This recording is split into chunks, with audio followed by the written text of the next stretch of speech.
रोज सकाळी उठल्यावरती प्रत्येक महिलेला पडलेला प्रश्न म्हणजे आज डब्यासाठी काय बनवायचं, नाश्त्यासाठी काय बनवायचं.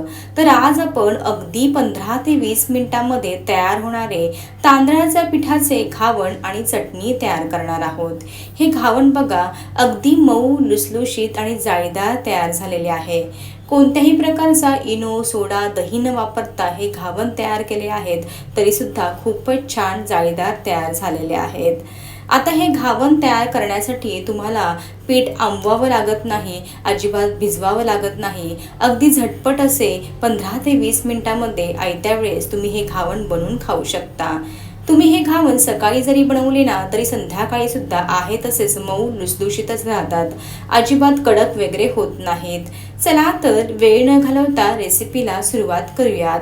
जर तुम्हाला माझ्या रेसिपीज आवडत असतील तर चॅनलला जरूर सबस्क्राईब करा. त्यासोबतच नवनवीन रेसिपीच्या अपडेटसाठी बेल आयकॉन देखील प्रेस करा. अगदी निशुल्क आहे.